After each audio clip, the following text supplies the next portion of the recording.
This is terrible. This is one of the worst catastrophes in the world. And in this air attack, we were trying out this new Spy 1 Alpha radar as well as our new SPS-49 type radar. The scenario drill was the aircraft was supposed to be tailed behind another plane, a military plane.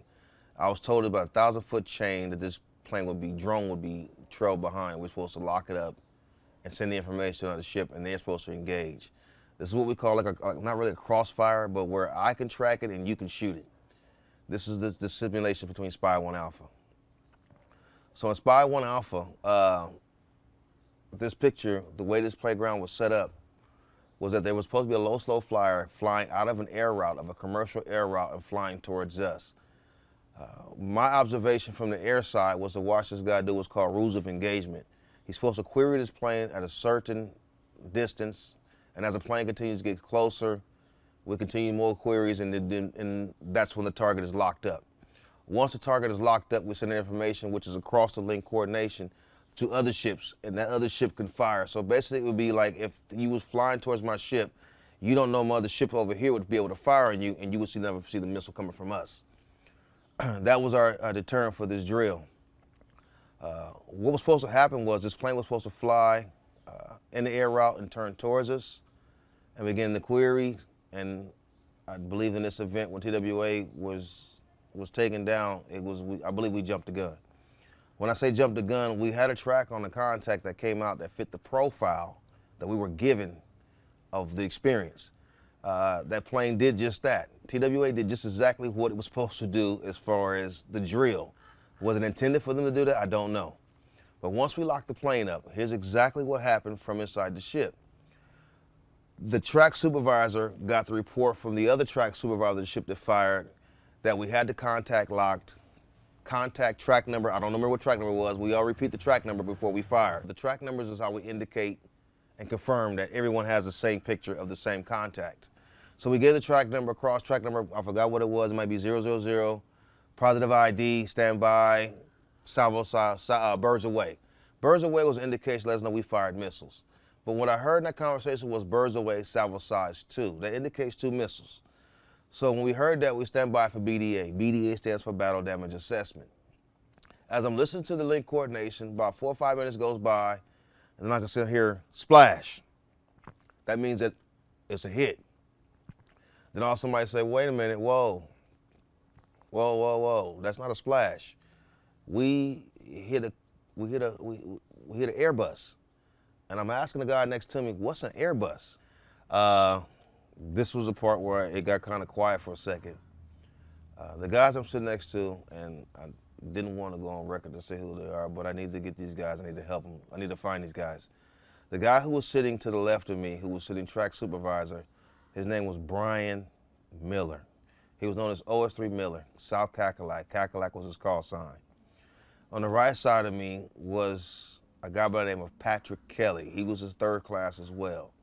These were 2 guys that were from the South, and they understood the picture of an OS rating because one of them actually went to the Citadel and was actually becoming an officer candidate and ended up getting removed and became an enlisted individual. That was Miller. Miller had a better perspective of what war games and how the scenario went because he went to war college as far as the Citadel. Once we got the understanding that there was a BDA standing by, I heard someone say, wait a minute, we hit an Airbus. And I didn't know what an Airbus was. I'm asking the guy, what's an Airbus? He's like, that's a commercial aircraft.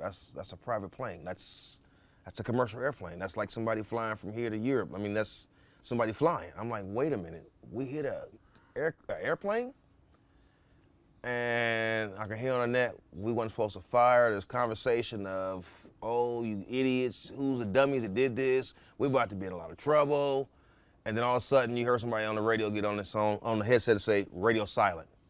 That means cut the communication. I mean, you stop talking.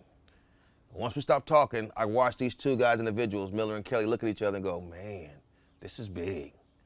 And I'm looking around like, what's going on? And then I watched the captain come in as I hear the phone behind me, the red box go off, and there was, I can't remember again, that ship that called us. All I heard was, Carr, this is so-and-so, come in, over. This is Carr. Carr, we need to speak to the CO. So our CO, who's at the time was Captain Ray, he came into CIC, he picks the phone up, and he's got this little disgusted look on his face like, why are you calling me? He gets on the phone, he's talking to him, and I can hear him on the phone after he gets done to transmission, because no longer is a speaker on once he puts the phone to his ear. He put the phone down, he said, these got to be the most dumbest idiots I've ever seen in my life. How do you accidentally fire a missile? You don't know the color of the missiles?